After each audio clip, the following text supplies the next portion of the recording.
आप सभी का गुरुजी ट्यूटोरियल पर स्वागत है। आप लोग कैसे हैं? उम्मीद है कि आप लोग ठीक ठाक होंगे और आशा करते हैं कि भविष्य में आप ठीक ठाक रहें और अपने लक्ष्य को प्राप्त करने के लिए पक्का इरादा और कठिन परिश्रम के साथ मेहनत करते रहें। आप सक्सेस हो जाएंगे। आज हम लोगों को सीखना है इस क्लास में कि हिंदी को इंग्लिश में किस तरह लिखें कि हिंदी को इंग्लिश में लिखने में किसी प्रकार की कोई त्रुटि ना हो, कोई भी गलती ना हो, एकदम सही सही हिंदी को इंग्लिश में हम लिख लें। अब हिंदी को इंग्लिश में सही सही लिखने के बाद आपको पढ़ने, बोलने, सभी इंग्लिश को पूर्ण जानकारी प्राप्त करने में पूरा सहयोग हो पाएगा। हिंदी को इंग्लिश में लिखने के लिए किन किन बातों की पूर्ण जानकारी होनी चाहिए, तो इस पे कई बिंदु हैं। जैसे एक, यानी हिंदी वर्ण की पूर्ण जानकारी होनी चाहिए। अब हिंदी वर्णों की पूर्ण जानकारी में हम लोगों को वर्ण की जानकारी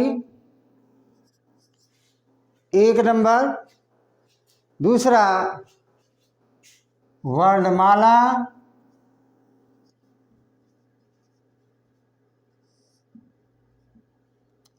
तीसरा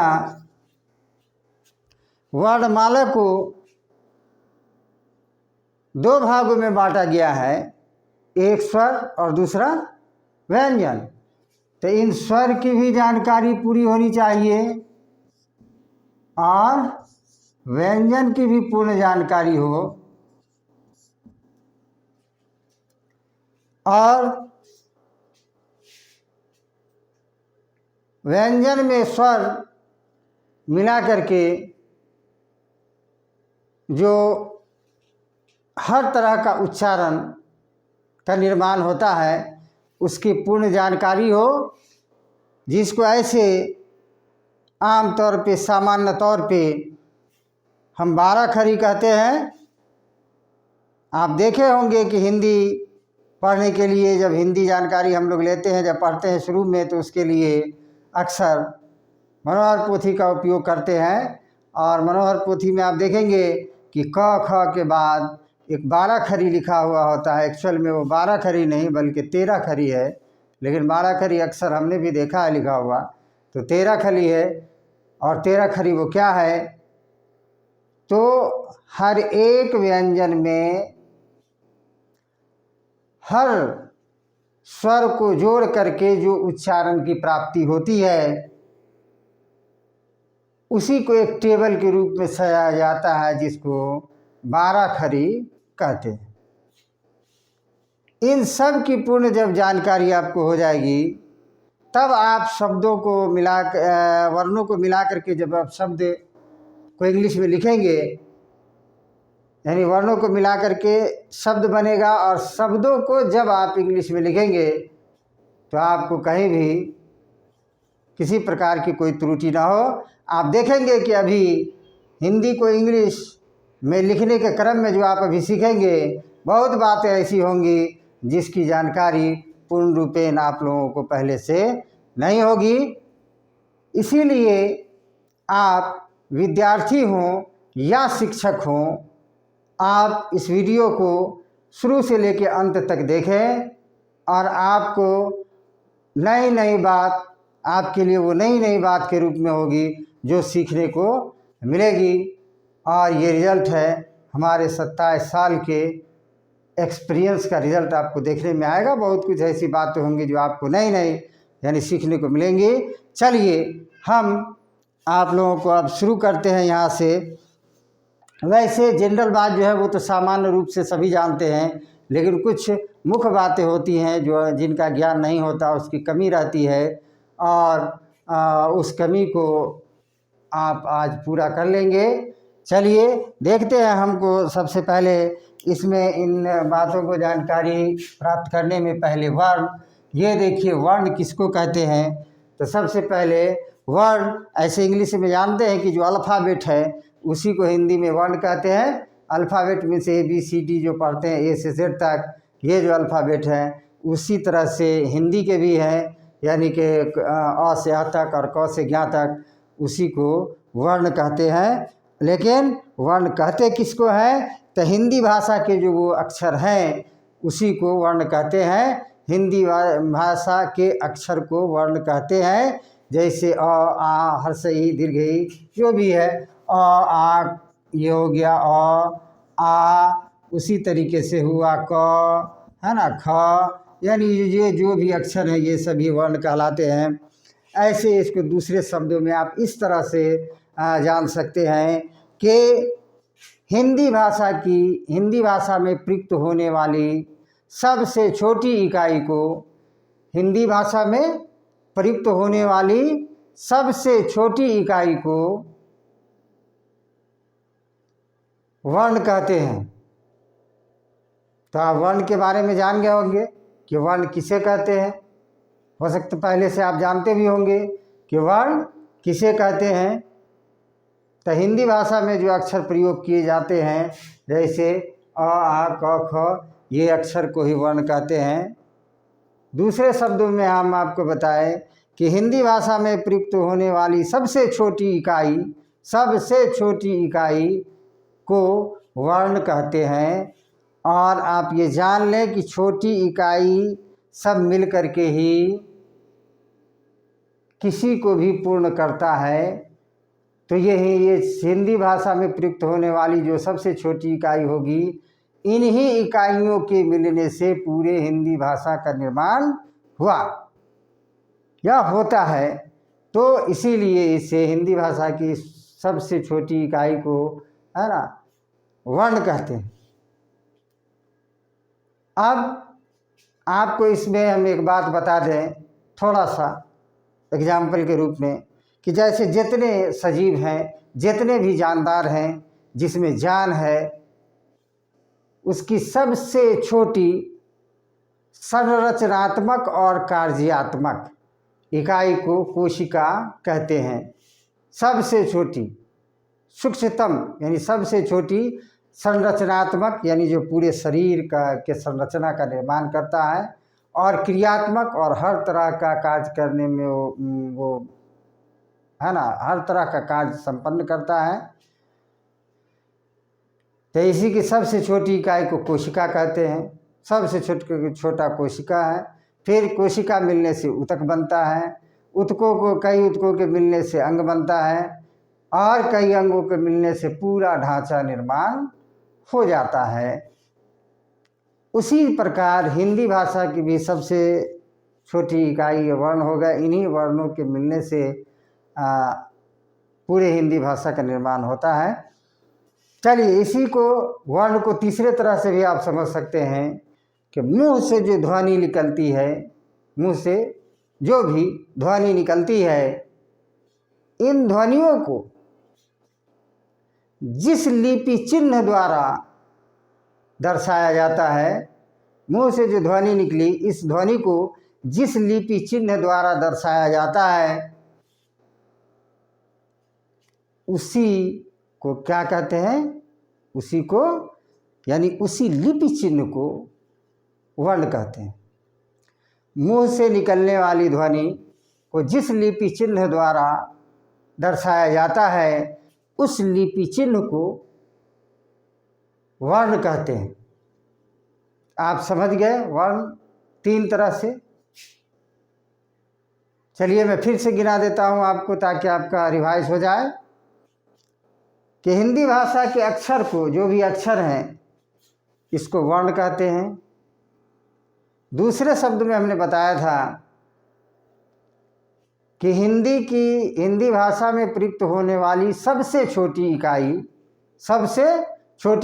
उससे छोटा और कुछ भी नहीं है, यानी इनको फिर खंडित नहीं किया जा सकता है। तो इसकी सबसे छोटी इकाई को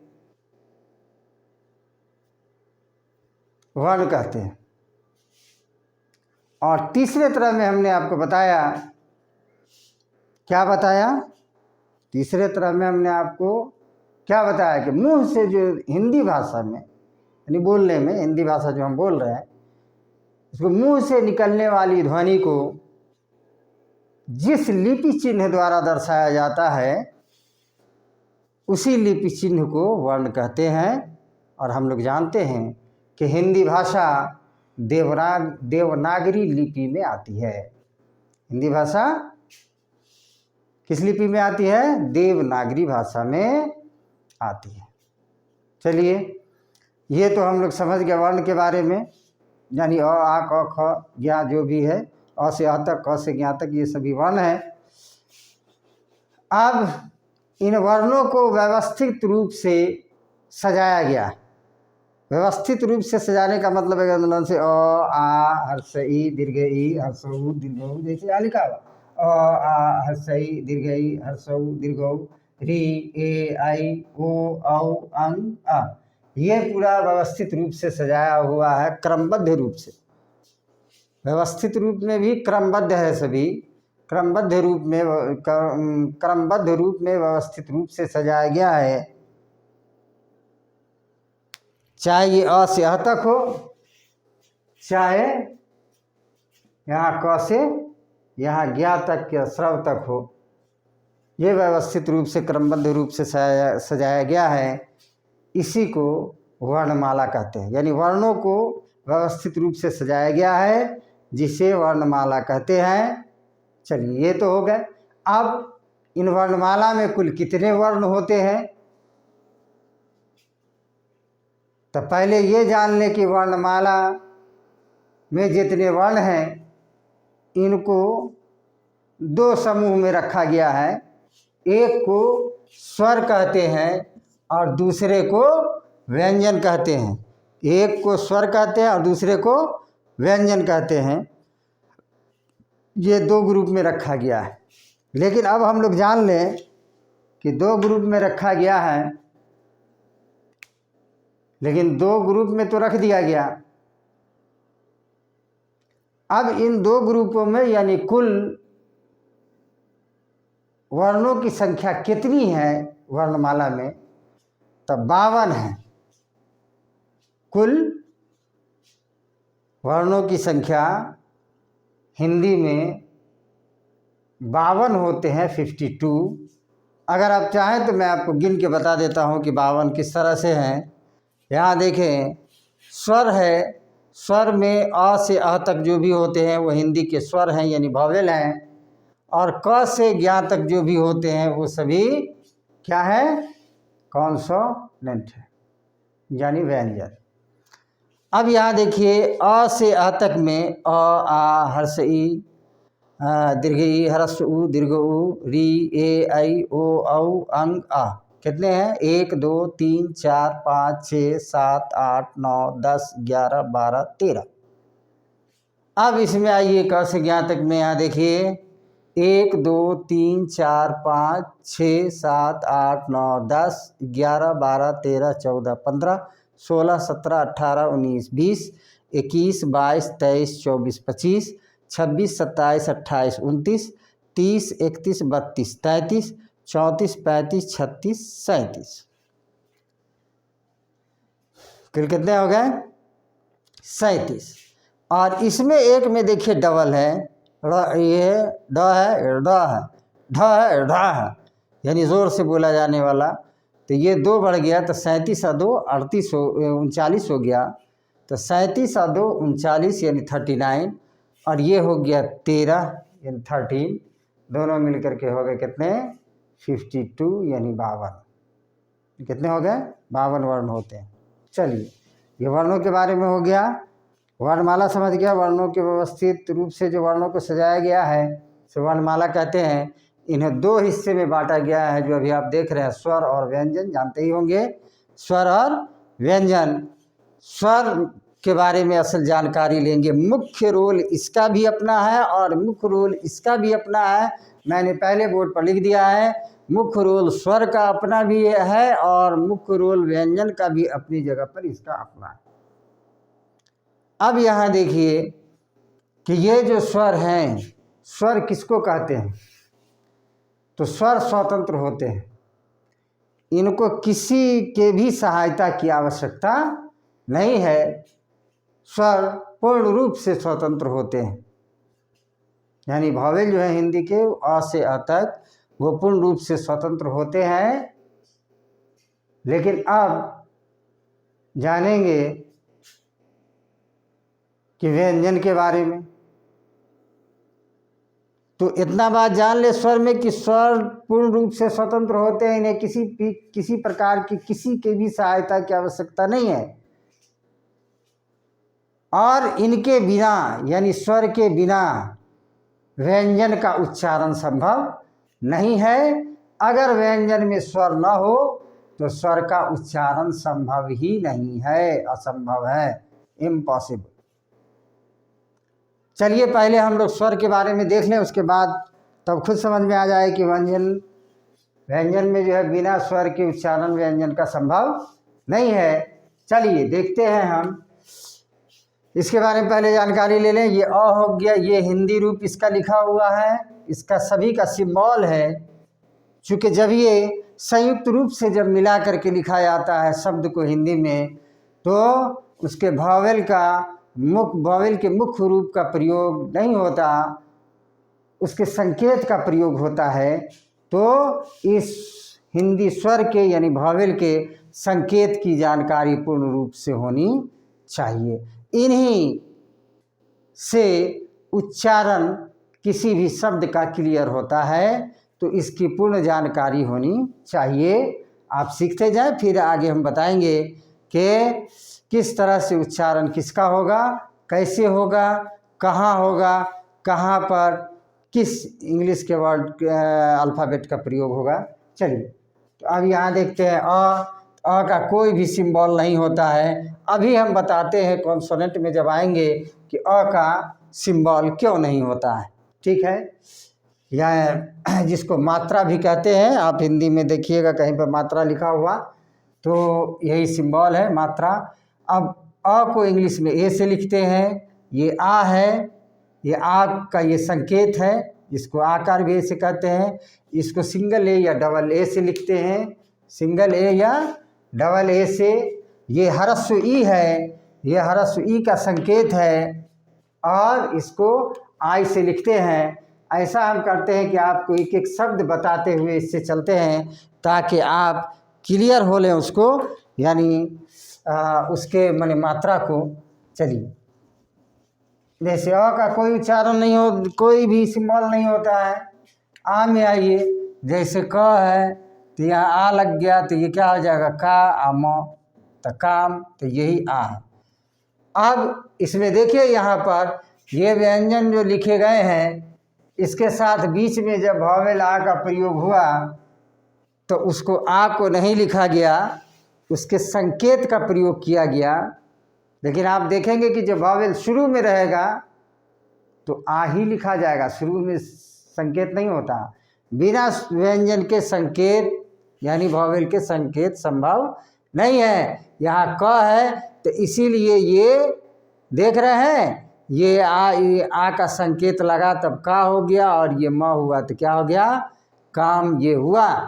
आस यहाँ पर शुरू में अगर रहे, जैसे आम लिखना है आम, तो अब यहाँ देखिए यहाँ पर आ लिखा गया है, उसके संकेत का प्रयोग नहीं किया गया है। यानी शुरू में जब भी भावेल आएगा, स्वर आएगा हिंदी का, तो उस जगह पे उसको लिख दिया जाता है, भावेल का है ना मुख्य रूप लिखाता है। लेकिन अगर शुरू में न हो, बाद में अगर उसका यानी कि उपयोग करना है भावेल का, पहले व्यंजन हुआ तब उसके बाद अगर उसका उपयोग करना है स्वर का, तो उसके जगह पर उसके संकेत का प्रयोग किया जाता है, जो अभी आप यहाँ पर देख लिए। अब आगे देखिए उसी तरह से ई है ना, ई है, ये ह्रस्व ई है, ये ह्रस्व ई यहाँ का ये संकेत है, इसको आई से लिखते हैं। उसी तरह से ह्रस्व ई है तो उसी तरह से मान लीजिए लिखिए क्या, किसान, तो ये देखिए किसान, ठीक है, ये व्यंजन है। और व्यंजन व्यंजन है उसी में ये हरस ई का प्रयोग हुआ है, हरस ई का प्रयोग होगा तो व्यंजन में हरस ई का प्रयोग होगा। तो यहाँ किया गया है, तो यहाँ क्या हो गया, किसान, ये वर्ड बन गया। उसी तरह से यहाँ देखिए दीर्घ ई है, ये संकेत है उसका, इसको इंग्लिश में डबल ए से लिखते हैं। दीर्घ ई जैसे ईख लिखना है तो ये ईख है ना, इसको डबल ई से लिखा जाता है। ये हरस ऊ है, ये क्या है, हरस ऊ है। जैसे उनका, मान लीजिए लिखना है क्या, उनका, उनकी, तो ये उनका, ये शुरू में वो प्रयोग हुआ है, इसीलिए इसका है ना मूल रूप है ये उनका, ये हरस ई हो गया। और इसको यू से लिखते हैं।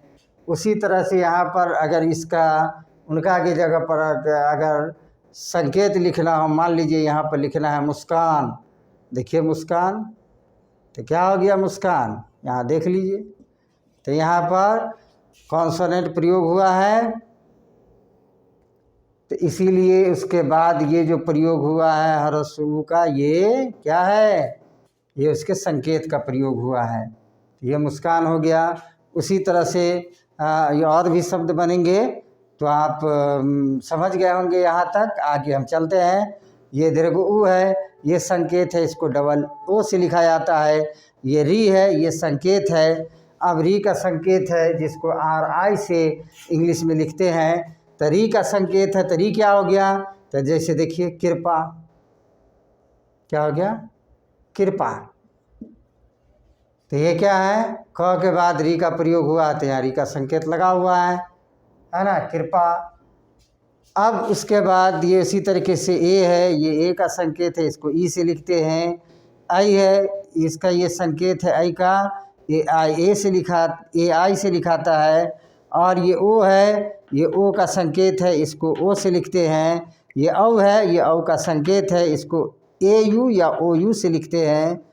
ये अंग है, अ पर अनुस्वार अंग, ये अनुस्वार है, इसके अनुस्वार का चिन्ह है, इसको ए एन या ए एम से लिखते हैं। चूँकि इसका उच्चारण अंग या अम दोनों होता है, अंग भी होता है और अम भी होता है, इसीलिए इसका ए एन भी होता है और ए एन भी होता है। ये अ है, ये विसर्ग है, अविसर्ग, ये ऐसे होता है जैसे कोई भी लिख सकते हैं। यहाँ पर जैसे कंपन, तो देखिए कंपन है ना, उसी तरीके से कोई भी लिखते हैं, कंपन हो गया। उसी तरीके से वहाँ पर औ है, मान लीजिए जैसे कौआ, तो ये हो गया कौ, ये हो गया आ, है ना। उसी तरीके से ओ है, तो ओ का भी उसी तरीके से लिख सकते हैं, है ना। जैसे कोई भी, बोनस, बो न स, बोनस हो गया। कोई भी इस तरह से यूज़ होता है। खैर चलिए, हम लोग इंग्लिश में हम लोग सीखेंगे। तो ये हो गए किसको इंग्लिश में किस अल्फ़ाबेट से लिखते हैं, ये हो गया किसका, स्वर के रूप। स्वर में याद रखना है इसके सिंबल को, और सिंबल चूँकि उच्चारण में मुख्य रूप, उच्चारण में शब्द के उच्चारण में मुख्य रोल निभाता है ये, इसीलिए इसके संकेत को ध्यान में रखना है। इसको इंग्लिश में किस तरह से लिखे ये आपको बता दिया गया है। अब चलिए व्यंजन में। तो व्यंजन वैसे वर्ण है जिनका उच्चारण स्वर के बिना संभव नहीं है, यानी वैसे वर्ण जिनका उच्चारण स्वर के बिना संभव ना हो उसे व्यंजन कहते हैं। उसे क्या कहते हैं, व्यंजन कहते हैं। यहाँ पर जो लिखा हुआ ये देख लीजिए, ये व्यंजन है, कॉन्सोनेंट जिसको इंग्लिश में कहते हैं। इसके मूल रूप हैं, मूल रूप है, और इनका पूरा उच्चारण संभव नहीं है। ये क है, ख है, ग, घ, अंग, च, छ, ज, झ, यहाँ ट, ठ, ड, ढ, न, ये त, थ, द, ध, न, प, फ, ब, भ, म, य, र, ल, व, तालव्य स, मूर्धन्य स, दंत स, ह, अक्ष, त्र, ज्ञ और ये स्र। ठीक है। ये आप देखेंगे ये कोई भी उच्चारण संभव नहीं है, ये सभी आधा है। ये क है, यानी ये मूल रूप जो है वो जो व्यंजन के मूल रूप होते हैं वो हाफ होते हैं, यानी आधा, अर्ध वर्ण होते हैं, अर्ध वर्ण। उसके साथ जब स्वर मिलता है तब वो पूर्ण वर्ण हुआ, यानी उसका उच्चारण भी पूर्ण हुआ। अगर वो स्वर इसके साथ न मिले तो इसका उच्चारण पूरा नहीं हो सकता है। तो ये सभी आधे वर्ण हैं, ये आधे वर्ण ही व्यंजन के मूल होते हैं। यही उच्चारण में गलती होती है हिंदी को इंग्लिश में जब लिखते हैं, वहाँ पर यहाँ पर आप देखेंगे अभी बहुत सारा, यानी आपको जब शब्द बनाएंगे तो यहाँ पर 2-3 पॉइंट ऐसे होंगे जो आपको समझ में आएगा कि यहीं पर गलती होती है या यहीं पर गलती हो सकती है, जो आपको भविष्य में जब आप सीख जाएंगे तो फिर नहीं होगी। चलिए, ये सभी आधा होता है, व्यंजन जो भी है वो सभी हाफ होते हैं, आधे वर्ण होते हैं। और आधा वर्ण को दिखाने के लिए यहाँ पर क्या लिखा हुआ रहता है, इसके मूल रूप में सभी में ये हलंत का चिन्ह लगा हुआ होता है। ये हलंत का ऐसे चिन्ह होता है, ये हलंत का चिन्ह है, क है तो क के नीचे ये हलंत का चिन्ह है। ये सभी क्या है, व्यंजन के मूल रूप है। और इन व्यंजन के मूल रूप को ये इंग्लिश अल्फ़ाबेट के जिससे भी लिखा जाता है, ये लिखा हुआ है सामने में। वैसे हम लोग जब बच्चे लोग इंग्लिश सीखते हैं, जो किताब में पढ़ते हैं, वो बुक भी कोई भी टीचर जो किताब लिखता है, जो भी लेखक लिखता है, उसको जितनी जानकारी रहती है उसी के हिसाब से वो लिखता है।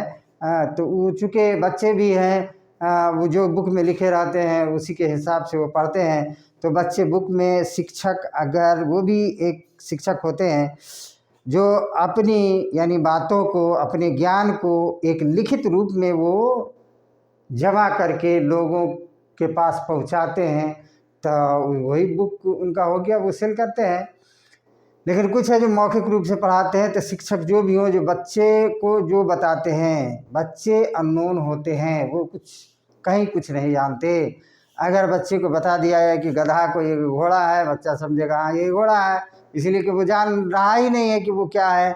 तो बच्चे अननोन होते हैं, उसको जो आप बताएंगे वही सीखेगा, या जो शिक्षक बताते हैं वही बच्चे सीखते हैं।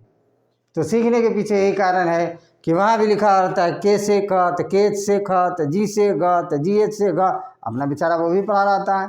अंगा में तो और कुछ भी लिखा रहता है। ये हम यहाँ एन लिखे हुए हैं, लेकिन और आई पाई लिखे रहते हैं, कुछ से कुछ लिखा रहता है, जो इसे यानी कि अल्फ़ाबेट लिखे हुए रहते हैं। चलिए, तो ये क्या हो गया, ये हम बताते हैं, ये इसमें भी एन है, इसमें भी एन है, इसमें भी एन है, इसमें भी एन है, इसमें एम है। ये ऐसा क्यों है अभी हम बताएंगे। तो ये जबकि आपको ये सब नहीं मिलेगा, मैंने बताया था कि कुछ जानकारी ऐसी मिलेगी जो आपको पहले नहीं मिली होगी। ये सभी एन से ही इन सबको लिखा जाएगा, इस बात को आप जान लें। अभी हम बताते हैं क्यों लिखे जाएंगे, पहले इसको क्लियर कर देते हैं। तो ये हलंत का चिन्ह दिया जाता है, तो ये सभी मूल रूप है, ये हलंत के चिन्ह दिए, ये सभी आधा है, यानी क है तो के से क है, लेकिन क का आधा है। आधा क का उच्चारण के से होगा, आधा ख का उच्चारण के से होगा, आधा ग का उच्चारण जी से होगा। जो आप जब यानी कि हिंदी से इंग्लिश सीखने वाला जो भी आप बेसिक किताब ला करके देंगे, तो उस सब में लगभग ये नहीं रहता है, ये बात नहीं रहती है लिखी हुई, सीधे कैसे का रहता है। वो ये नहीं बताता है कि आप यानी कि कैसे, यानी कि अर्धवर्ण है क का, इससे उसको कोई मतलब, वो कैसे क अपना लिखा हुआ रहता है। अभी आप देखिए, हम उस तरह से आपको बता देते हैं। वो जो कहता है कि ये कलम है, अब यहाँ पर लिखेंगे कलम, चलिए ये कलम हो गया। अब यहाँ अगर के से क हो, एल से ल हो और एम से म हो, के एल एम कलम, ये आप भी जानते हैं कि कलम क्या के एल एम से होगा, नहीं होगा। आप जानते हो कि नहीं होगा। अरे भैया, तो जब के से क है ना, और एल से ल है और एम से म है, तो क्यों नहीं होगा। यही बात है कि ये चूँकि हाफ होते हैं, यहाँ चाहिए पूरा पूरा और आधा, और यहाँ सभी आधे का यहाँ के अल्फ़ाबेट के रूप में दिखाया हुआ है। तो ये आधा आधा तो है नहीं कि वो कंप्लीट हो पाएगा। चलिए, तो ये हो गया। तो ये सभी आधे वर्ण है, तो के से क, के से ख, जी से ग, ये सभी हिंदी के आधे वर्ण का ये संकेत है। इसका आधा दिखाने के लिए यहाँ हलंत का चिन्ह लगा हुआ है। अब इसमें देखिए कि ये हलंत इसका क्यों नाम है। तो चूँकि ये हल की आकृति का होता है, किसान हल जोतता है, आप देखे होंगे ये तो उल्टा हल है, आप सीधा देखिएगा ऐसे रहता हल, है ना, इसमें ऐसे लगा रहता है, यहाँ पर दो बैल है, अपना हल चलाता, किसान यहाँ उसको पकड़े रहता है, अपना जोतता है खेत, ठीक है। तो वो हल की चूँकि आकृति का होता है, इसीलिए इस चिन्ह का नाम हलंत है। तो यहाँ ये हल जोतते हैं तो ऐसे रहता है, इसमें संकेत ऐसे रहता है, उल्टा रहता है, लेकिन हल की आकृति का होता है, इसीलिए इसको क्या कहते हैं, हलंत कहते हैं, इसीलिए इसको इस चिन्ह को हलंत कहते हैं। तो ये सभी के नीचे हलंत दिए हुए हैं। अब ये हलंत दे दिए गए, यहाँ पर एक देखिए ड ड ढ ढ, यानी एक हल्की आवाज़ में और एक टाइट सख्त आवाज़ में उसका उच्चारण है। तो इनको हिंदी वर्ण में ये इस संकेत का प्रयोग किया गया है। आप देखेंगे कि लिखा हुआ है हिंदी में सड़क, क्या लिखा हुआ, सड़क, ठीक है, ये हिंदी में है सड़क, जो आप जान रहे कि सड़क है, लेकिन आप ये जान ले ये अंग नहीं है, ये ड का प्रयोग हुआ है यहाँ पे सड़क, ये है यहाँ यूज़ किया हुआ, ये यूज़ किया हुआ नहीं है वो, और इसको इसीलिए लिखने में त्रुटि होती है, गलती होती है। चलिए हम इसको थोड़ा सा मिटा दें, चलिए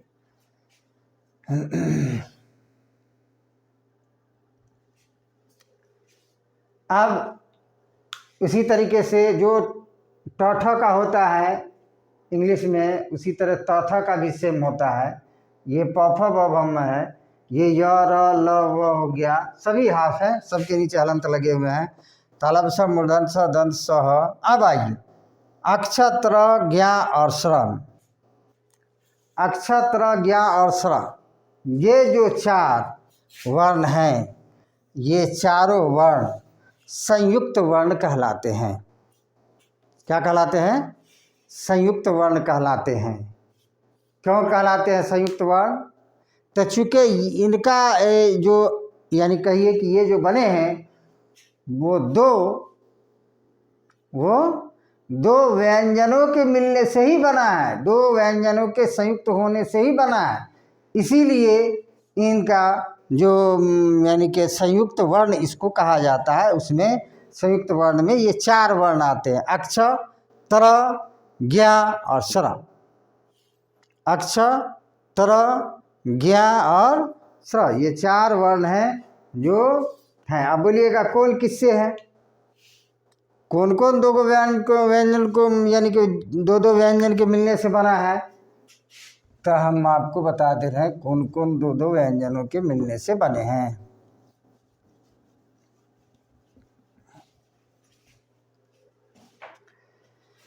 ये अक्षा हैं, सभी हाफ उच्चारण है, ये आधा गो क और आधा गो मूर्धन स,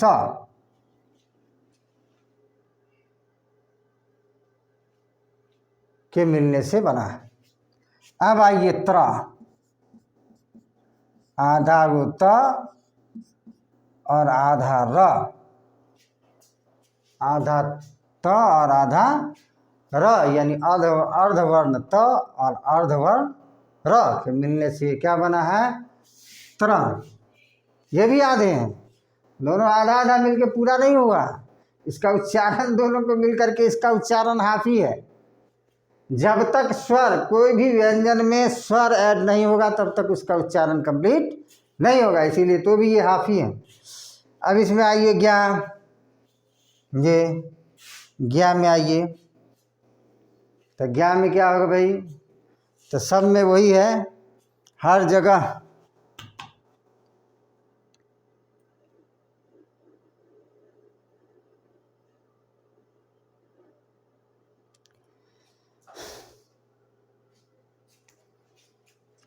आधा गो ज्ञा लिखना है, तो ये ज्ञा हो गया, आधा ज और आधा या, तो ये क्या हो गया ज्ञा। उसके बाद स्र है, इसका भी उच्चारण हाफी होगा स्र। आधा गो तालब स और आधा गो क्या होगा र। ये क्या हो गया स्रा, ये क्या हो गया स्रा हो गए।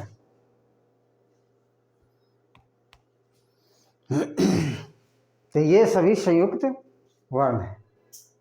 चलिए, तो ये आप इसमें आप जान गए। फिर से रिवाइज कर लें कि भाव स्वर के बारे में, वर्ण के बारे में पहले जान गए। अब कुल 52 वर्ण होते हैं, ये भी मैंने आपको गिन करके बता दिया कि हिंदी में कुल 52 होते हैं, इंग्लिश में कितने होते हैं तो आप सभी जानते हैं, से जेड तक 26 होते हैं, 26 ठीक आधा। अब इसके सभी यानी कि हिंदी व्यंजन का संकेत क्या है और इसको इंग्लिश में किस अल्फ़ाबेट से लिखते हैं, ये हो गए। व्यंजन के बारे में जान गए कि ये सभी व्यंजन के मूल रूप हैं और इन मूल रूप के नीचे हलंत का निशान रहता है। चूँकि मूल रूप जो होते हैं वो अर्धवर्ण होते हैं, यानी आधा वर्ण होता है और आधा जब स्वर से इसके साथ मिलेगा तब ये कंप्लीट वर्ण होगा। और स्वर अगर परिवर्तन होता जाएगा तो उसके उच्चारण में भी परिवर्तन आता जाएगा। चलिए उसको भी देखेंगे, उच्चारण में परिवर्तन आता है आगे। ये हो गया, ये सभी अर्धवर्ण हैं और इसको किस इंग्लिश में किस से लिखा जाता अल्फ़ाबेट से, ये सभी दिखा दिए गए हैं। अब इसमें 4 वर्ण ऐसे हैं जो संयुक्त वर्ण है, जिसकी जानकारी मैंने आपको दे दी कि ये 4 है अक्षत्र, ज्ञ और स्रव, ये संयुक्त हैं।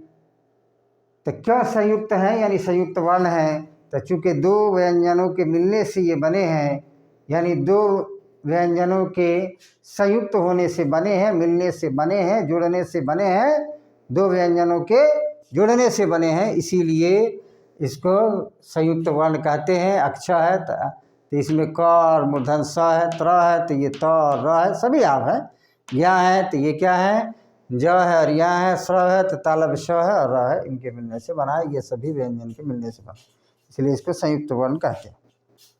ठीक है। अब इसको यहाँ से हटा दिया जाए। मैंने आप लोग को बताने के लिए बीच में जगह गैप रखा है और मैंने इसको लिखा है पूरा कि आपको पूरी जानकारी हम दे दें।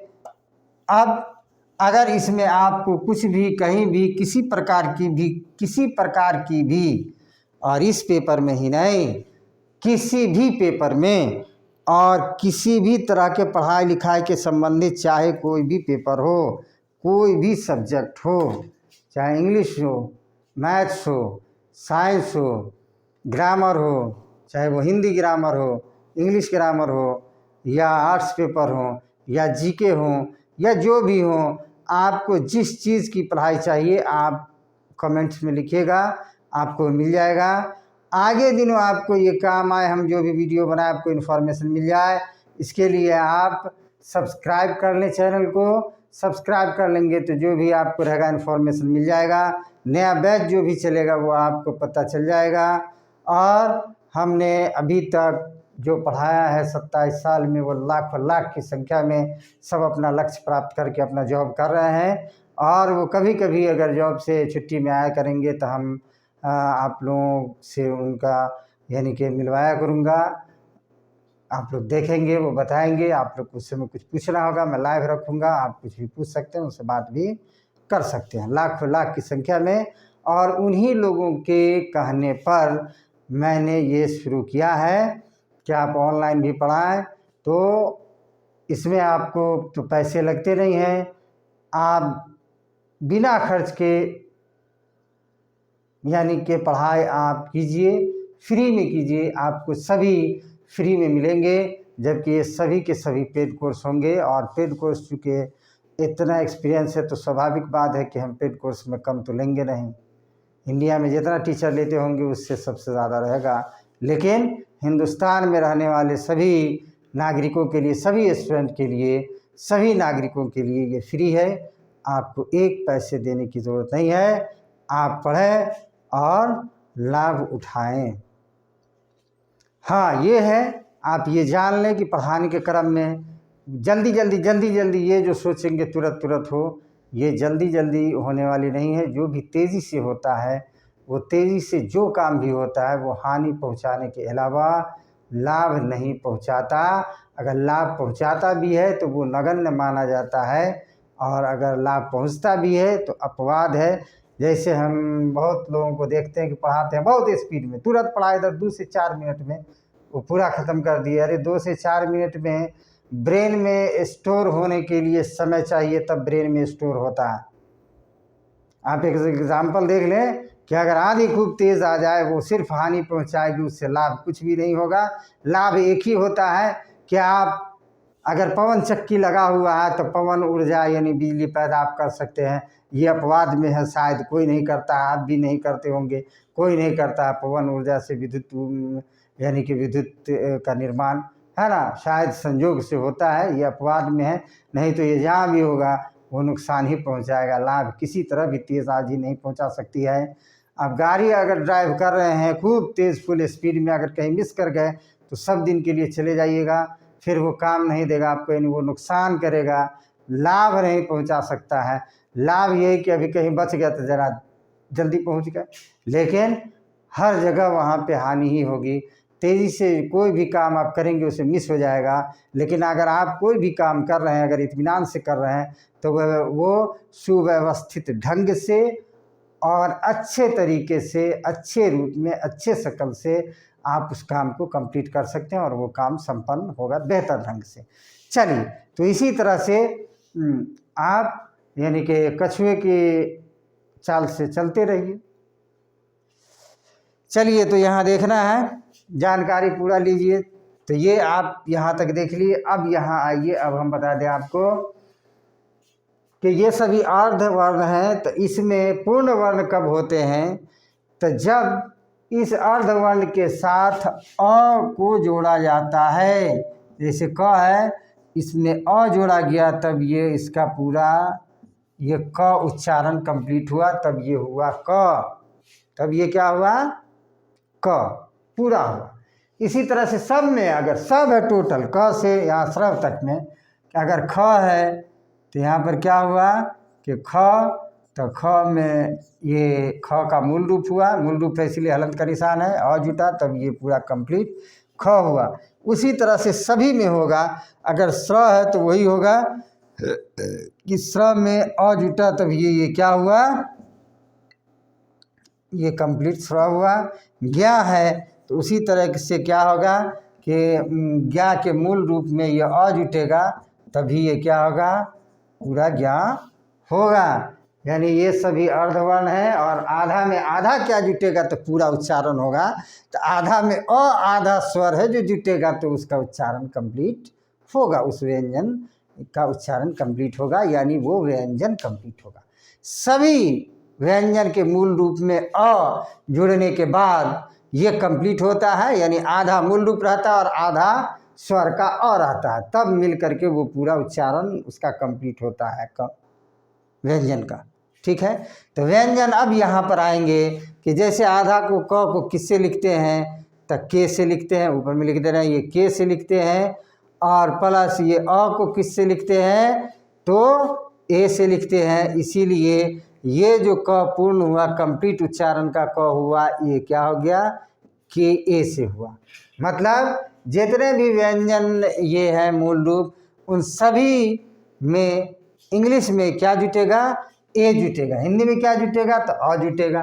तो अ को इंग्लिश में ए से लिखते हैं, इसीलिए सभी इंग्लिश से जिस अल्फ़ाबेट से लिखा गया है उस अल्फ़ाबेट में ए जुड़ने के बाद वो कंप्लीट उच्चारण का क से ज्ञा तक होगा। सभी में ए जुटेगा और हिंदी में सभी में अ जुड़ेंगे। चूँकि सभी व्यंजन में अ को जुड़ना है पूर्ण उच्चारण के लिए, सभी व्यंजन में पूर्ण उच्चारण के लिए, सभी व्यंजन में पूर्ण उच्चारण के लिए अ जुड़ते हैं या अ जुड़ा रहता है, इसीलिए इसका कोई संकेत नहीं होता है। मैंने पहले आपको बताया था कि अ का संकेत नहीं होता है, हम आगे बताएंगे जब आपको व्यंजन बताएंगे तब। तो यही कारण है कि अ का संकेत नहीं होता, चूँकि अ सब व्यंजन में है, अ सारे व्यंजन में टैग होगा, सारे व्यंजन में जुड़ेगा, सारे, इसीलिए इसका कोई भी सिंबल नहीं होता है। चलिए, तो ये हम आपको बताए थे, वो कंप्लीट हो गया। अब यहाँ पर ये देखेंगे कि इन, यहाँ बताए थे कि इन सब का एन क्यों है, 1 2 3 4 और ये 5, ये सभी अनुस्वार कहलाते हैं। अनुस्वार, जैसे यहाँ देखते हैं अनुस्वार, ANAM लिखते हैं, ये सभी अनुस्वार, इनका सभी का उच्चारण अनुस्वार का है। अनुस्वार का उच्चारण है, इसीलिए इन सब का इंग्लिश में क्या होगा, यहाँ अब आए कंप्लीट में, वो तो अर्धवर्ण है, सब में क्या होगा, NA होगा, सब में क्या होगा, इसका NA होगा, सब में इसका उच्चारण NA होगा, और ये प फ म वाले में MA होगा। ठीक है, तो इसीलिए यहाँ देखिए कि अनुस्वार को AN या AM से लिखते हैं, तो इसी कारण से कहीं पर उनका उच्चारण सभी का अनुस्वार है, सबका नाक से निकलता है। सभी का अनुस्वार किसको बोलते हैं, जिसका उच्चारण सिर्फ नाक से निकलता, इसी को अनुस्वार कहते हैं। इन सभी का उच्चारण किससे निकलता है, नाक से निकलता है, ये सभी का, इसीलिए सभी का उच्चारण जो है इन से यहाँ पर लिखे थे अर्ध वाले का। ठीक है, चलिए, अब तो जो है फिर मिला करके लिखने में उसका AN या AM हो जाता है। अब यहाँ पर हम लोग देखेंगे, ये सभी आप समझ गए कि ये सभी का इसीलिए अनुस्वार है, इसीलिए इसका क्या एक जैसा है। हम कुछ कुछ अब इसमें से आपको बता दें, जानकारी पूर्ण होना आवश्यक है, हम आपको कुछ बता दें। पहले तो ये समझ गए कि सभी मूल यानी कि मूल रूप में व्यंजन के सब में अ जुड़ेगा, तब इसका पूरा कंप्लीट होगा हिंदी में, इसीलिए सभी इंग्लिश में ए जुड़ेगा। ठीक है, जैसे यहाँ पूरा देख लें, कंप्लीट होने पर ये मूल रूप में बिना ए का है, और पूर्ण उच्चारण जब होगा तो ए लगने के बाद KA से क, KHA से ख, GA से ग, GHA से घ, NA से ड़, CHA से च, CHHA से छ, JA से ज, JHA से झ, NA से यहाँ, TA से ट, THA से ठ, DA से ड ढ़, DHA से ढ ढ, NA से न, TA से त, THA से थ, DA से द, DHA से ध, NA से न, उसी तो PA से प, PHA से फ, BA से ब, BHA से भ, MA से म, YA से य, RA से र, LA से ल, WA या VA से व, SHA से तालब्य स, SHA से मूर्धन्य स, SA से दंत स, HA से ह, KSHA से अक्षर, TRA से त्र, JNA से ज्ञा। इसको उच्चारण के हिसाब से GYA भी लिखने से यानी कि वो कवर कर लेता है, लेकिन चूँकि संयुक्त है, और संयुक्त में ज्ञा क्या होता है कि आधा गो, देखिए क्या लिख दिए यहाँ पे, ओह क्या लिखा हुआ, बोल रहे होंगे सही लिख दिए होंगे, देखिए क्या आधा गो, अच्छा वो लिखे थे, पूरा कंप्लीट वाला था। ठीक है, ये आधा गो ज और आधा गो यहाँ, तब क्या हुआ, गया, है ना। तो ये आधा गो ज है, तो आधा गो ज किससे होता है, ये आधा गो ज किससे होगा, जे से होगा, है ना, जे से होगा। यहाँ आधा गो किससे होगा, एन से होगा, इसीलिए JN से ही क्या होगा, JN से ही ज्ञा होगा, और अ जब जुड़ेगा तो JNA से होगा। ये तो इसका मेन हुआ, और ऐसे GYA भी लोग यूज़ कर देते हैं, तो इसीलिए मैंने लिख दिया है, और इसको बॉक्स के रूप में इसलिए लिख दिया कि ये भी यूज़ करते हैं। तो वही यूज़ हो गया कि जैसे पहले इंग्लिश में, अभी भी इंग्लिश में तुम के लिए यू, और तुम लोग के लिए भी क्या प्रयोग होता है, यू, लेकिन पहले यू नहीं होता था, क्या होता था, दाव, THOU दाव, लेकिन लोग यूज़ करना छोड़ दिए, बस तुम लोग के लिए भी यू चल रहा है, लेकिन एक्चुअल में अब यूज़ होने लगता है, तो वहाँ पर जो कोई भी पब्लिक यूज़ करने लगते हैं, तो वहाँ पर फिर वो गौन हो जाता है उसका अस्तित्व। जैसे स्मॉल z ये होता है, लेकिन लोग अब स्मॉल जेड में भी यही इसी कैपिटल जेड के रूप का ही उपयोग करते हैं। तो चूँकि ये गौण हो गया, इसको लोग यूज़ नहीं करते। जब लोग नहीं यूज़ करते हैं तो इसका क्या अस्तित्व समाप्त हो गया लगभग। यही लोग यूज़ करते हैं। तो उसी तरह से उसका है, ये JNA मेन है, लेकिन GYA भी यूज़ कर देते हैं। चलिए, ये श्रव का हो गया SHRA, ये हो गए।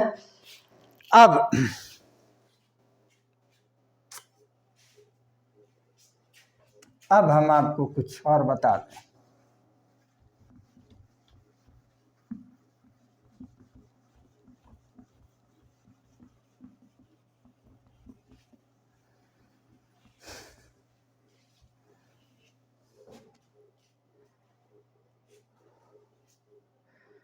अब हम आपको बताते हैं कि ये दो जो अलग यूज़ हुआ है, ये इसको हिंदी वर्ड में गिना गया है, लेकिन और जो है उनको गिना नहीं गया है। अपने हिंदुस्तान में जो राष्ट्रीय स्तर पर जो भी भाषा है वो हिंदी है या उर्दू है। यहाँ की दोनों भाषा यहीं की है, यहीं जन्म हुआ है दोनों का, हिंदी का भी और उर्दू का भी। दोनों का जन्म अपने हिंदुस्तान में ही हुआ है। अब लेकिन दोनों हिंदी में भी कुछ विदेशी शब्द हैं, उर्दू में भी विदेशी शब्द हैं, लेकिन उर्दू में विदेशी शब्द फारसी और अरबी से ज़्यादा लिया गया है। हिंदी के भी हैं, संस्कृत के भी हैं। उसी तरह से हिंदी में भी विदेशी भाषा का यूज़ उसमें किया गया है। तो हम लोग हिंदी अभी सीख रहे थे, विषय से विषयांतर हो जाएंगे। हिंदी में भी विदेशी भाषा जब हिंदुस्तान में आई तो उसमें अलग अलग उच्चारण वाले शब्द भी इसमें जुड़ गए। तो उनका उच्चारण जो है वो हिंदी के जो भी वर्ण है उससे मैच नहीं कर रहा था। तो नहीं मैच करने के कारण कुछ वर्ण ऐसे हैं जिनका मैच नहीं हो रहा था, उस वर्ण को आगत कहते हैं। और उसको हिंदी के वर्ण में तो शामिल दो ही का किया गया, ड का ढ़, ये ढ आड़, यही दो ठो का प्रयोग किया गया। यहाँ दो ही का प्रयोग किया गया, लेकिन उसके बाद का प्रयोग नहीं किया गया। और उसका संकेत होता है वो सभी आगत कहलाते हैं, यानी आने वाला जो भी आया विदेश से, है ना। क तो के से क, सी से क जो भी होता है, अभी के से क हम लोग लिखते हैं होता है, लेकिन एक क एक होता क, हलक से आवाज़ निकलता है उसका, तो उसको इंग्लिश में क्यू से लिखते हैं, लेकिन उर्दू में उसका कोई ऑप्शन नहीं है। इसीलिए क के नीचे ये बिंदु ही डाल दिया जाता है। ये आगत क हो गया, ये आगत में है, ये क इसके नीचे बिंदु डाल दिया जाता है, वो हलक से निकलने वाला उसका उच्चारण हो गया। उसी तरह से ज का है, एक तो ज होता है, एक तो ज होता है। जैसे ज़माना, जमाना, हिंदी में जमाना होगा, जमाना मतलब क्या, पानी जमा देना, लेकिन वो नहीं, वो चीज़ नहीं है वहाँ पे। ज़माना है, उसका उच्चारण अलग है। तो वहाँ पर अगर ज़माना हिंदी में लिख रहा हो तो ये ज लिखेंगे, लेकिन ज के नीचे बिंदु डाल देंगे। और इसको इंग्लिश में किससे यूज़ करेंगे, तो जेड से करेंगे, यानी जेड से करेंगे उसमें इंग्लिश में। तो इंग्लिश में तो ऑप्शन है, लेकिन हिंदी में ऑप्शन नहीं था, तो वो ऑप्शन ये है। उसी तरीके से होता फ होता है, फ ये फ तो लिख देते प फ, लेकिन फ अगर निकलेगा तब क्या होगा, तो उसको ये फ के नीचे ये बिंदु डाल देते हैं, ये हो गया इसका, वो इसको एफ से लिखते हैं, जबकि फ को PH से लिखते हैं, यहाँ देख रहे होंगे। लेकिन इस फ को किससे लिखते हैं, एफ से लिखते हैं। इस फ को किससे लिखते हैं, एफ से लिखते हैं। इसके नीचे ये एफ मतलब वो तो ए सभी का वो स्वर जुड़ता है हिंदी में, उसके लिए अ जुड़ता है, उसके लिए ए लगा हुआ है, लेकिन मूल रूप इसका वही एफ हो गया, फ। ठीक है, तो ये एफ ए से ये फ का संकेत होता है, ये इसके नीचे ये निशान है। और भी कई हैं जिनका उपयोग यानी कि और नहीं किया गया है, लेकिन इन तीन का मुख्य उपयोग होता है और ये दो का मुख्य उपयोग होता है। तो इन दो को यहाँ जोड़ा गया है।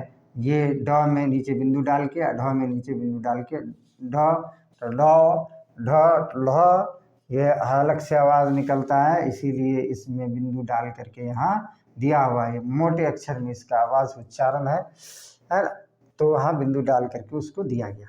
ठीक है, तो ये आप समझ गए, ये आगत जो भी वर्ण है, लेकिन आगत वर्ण में इन दो को ही हिंदी वर्ण में शामिल किया गया है और को शामिल नहीं किया गया है। इसीलिए हिंदी वर्ण को जब गिनते हैं तो आपको 52 होता है, तो 52 में सिर्फ यही दो ही काउंट होता है, दो ही गिना जाता है, यानी 52 टोने में, बाद बाकी सबको हिंदी वर्ण में शामिल नहीं किया गया है।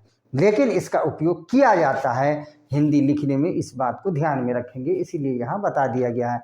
चूँकि हिंदी में जब ये इंग्लिश में चलेंगे तो वहाँ पर इनका उपयोग होगा ही, इस बात को आप लिख लें। ठीक है, ये हो गया, ये कंप्लीट हो गए। अब चलिए हम लोग क्या करेंगे, मिला करके लिखेंगे। तो मिला के लिखने में फिर आप देखिए कि ये तो आप समझ के वॉवेल का अ सब में जुड़ गया मूल रूप में, तो ई जितने भी व्यंजन है सब का उच्चारण कंप्लीट हो गया, और उसका रूप ये है जो इधर हमने लिख दिया कि व्यंजन है ना, पूर्ण उच्चारण ये हो गया ए जो लगने के बाद। और जब ये अ जुड़ता है तो इसका उच्चारण कंप्लीट होता है, और इसका ये इसके नीचे से हलंत हट जाता है, यानी ए जहाँ लगा अ जहाँ जुड़ा तो उसके नीचे से हलंत हट गया, यानी हाफ खत्म, यानी आधा खत्म, आधा ये था आधा जुड़ गया, इसीलिए वो कंप्लीट हो गया, इसलिए उसके नीचे से हलंत का चिन्ह हट जाता है। ठीक है, अगर हमको हलंत का चिन्ह अगर देंगे लिखेंगे तो आधा लिखना होगा। जैसे लिखिए यहाँ पे, है ना, मान लीजिए मक्खन या मक्खन, मक्खन मक्खन हम लिख रहे हैं मक्खन, तो हम सिर्फ दिखाने के लिए ये देख लीजिए, ये म हो गया। हमरे आधा को नहीं लिखना है, आधा को है तो आधा को लिख रहे है ना, नहीं लिखना है तो ये हो गया हलंत दे देंगे मक, और ये हो गया खन, ये क्या हो गया मक्खन। पकवान लिखना है, पकवान, पकवान, तो ये पकवान है, तो ये क्या हो गया प, हम आधा को क ऐसे नहीं लिखा, हम पूरा क लिखेंगे, तो ये हो गया पकवान, है ना। सभी के नीचे हलंत दे देंगे। मान लीजिए लिखना है पप्पू, ठीक है पप्पू, तो अब पप्पू लिखना है तो ये क्या हो गया, ये हमको अगर नहीं लिखना हो तो यहाँ पर क्या करेंगे, पूरा दे देंगे, हलंत दे देंगे, ये हो गया पप्पू।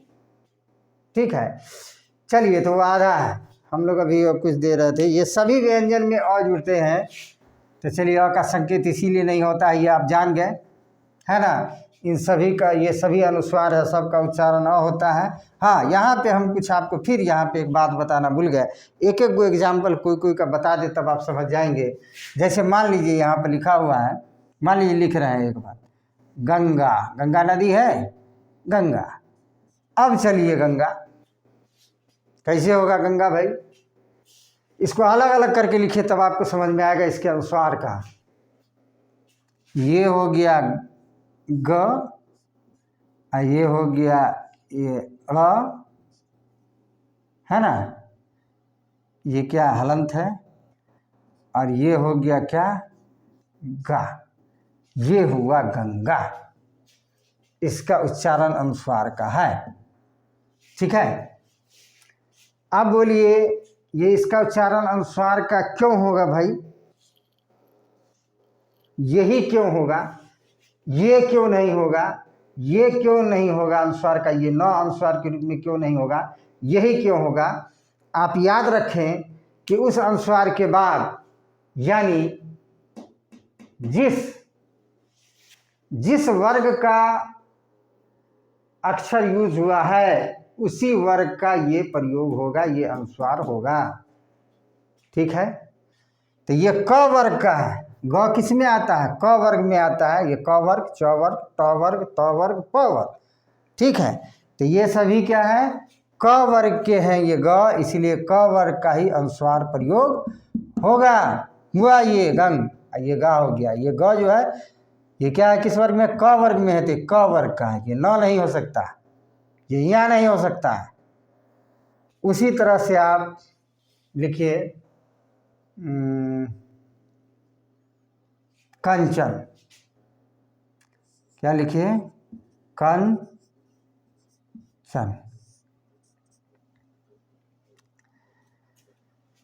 कंचन तो क्या होगा, क, ये इया होगा, कन हलंत होगा, आधा होता है वो, ये आधा में प्रयोग होता है, अनुस्वार हाफ में प्रयोग होता है, पूरा में नहीं।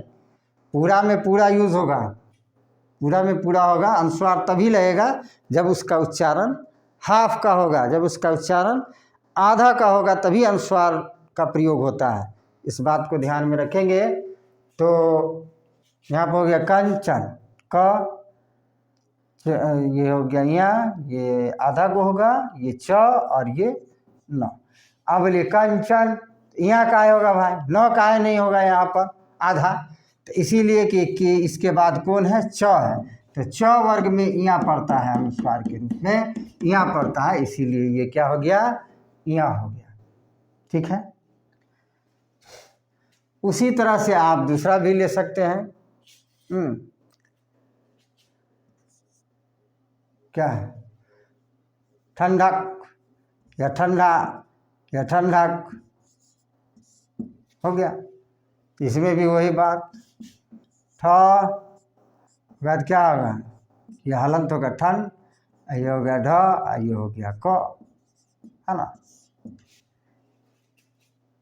उसी तरीके से आप देखिए यहाँ पर गंगा लिखिए, उसी तरीके अभी देखिए जैसे गण, ये हो गया डक, गंडक।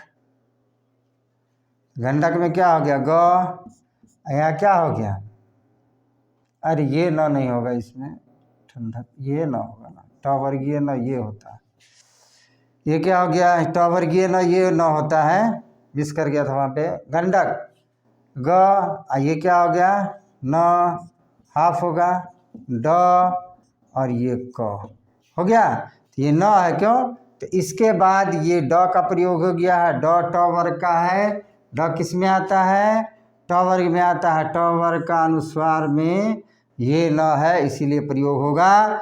यानी अनुस्वार का प्रयोग वहाँ पर, अनुसार की जगह पर उसका प्रयोग इस कहाँ पर किया जाता है, जहाँ पर उसका उच्चारण आधा का होता है, जहाँ पर उसका उच्चारण आधा का होता है, हाफ का होता है, अर्धवर्ण का होता है, वहीं पर उसका अनुस्वार का प्रयोग किया जाता है। और अनुस्वार के बाद वो जिस वर्ग का अक्षर प्रयोग होगा, अनुस्वार के बाद जिस वर्ग के अक्षर का प्रयोग होगा, उसी वर्ग के अनुस्वार का, है ना, प्रयोग किया जाता है। जैसे यहाँ पर ड है, गंडक, तो यहाँ पर गण या आधा गुण किसका प्रयोग होगा, तो ड किस वर्ग में आता है, तो ट वर्ग में आता है। ट वर्ग का अनुस्वार, यानी ट वर्ग का अनुस्वार कौन है, तो यहाँ पर ये न है, इसीलिए ये न प्रयोग होगा।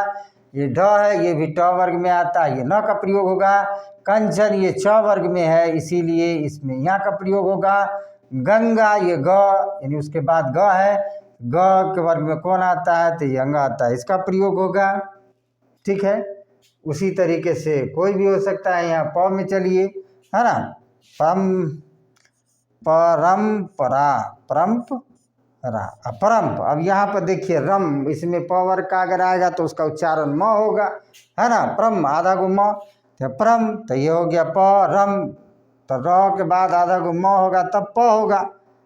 ठीक है, आधा गो ऊपर अनुस्वार होगा तब प होगा। तो अब ये प में ये क्या आता है, तो म आता है, इसीलिए उसका उच्चारण म का रहता है, आधा गो म का, परम्परा, परम्परा, आधा गो म का उच्चारण वहाँ पे हो गया ये। ठीक है, तो ये क्या हो गया, परंपरा। चलिए, ये भी बहुत महीन बात थी, ये मैंने आपको बता दिया। इसके बारे में भी आप देखेंगे, ये भी, इसका भी सही से जानकारी पूर्ण रूप से नहीं रहता है, क्योंकि बुक में भी कहीं पर ठीक से नहीं लिखा हुआ रहता है, इसीलिए नहीं रहता है, इसके पीछे ये कारण। ठीक है, ये हो गया परंपरा, है ना।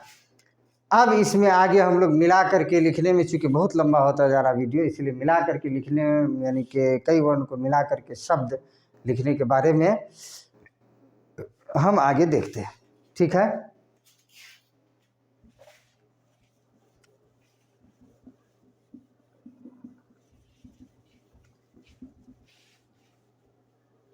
और भी अगर कुछ मान लीजिए कि हमने पूरा बता दिया है, फिर भी अगर कुछ अगर छूट जाया करेगा तो मैं अलग वीडियो में छोटा छोटा वीडियो बना करके मैं अलग अलग डाल दिया करूँगा। जो भी जाए वो आप लोग देख लिया करें, उसमें देखने से आपको ज्ञान बढ़ेगा। कहीं ना कहीं कुछ ना कुछ उसमें जोड़ा गया है कुछ, इसीलिए वो नया वीडियो छोटा छोटा करके भी हम डाल दिया करेंगे।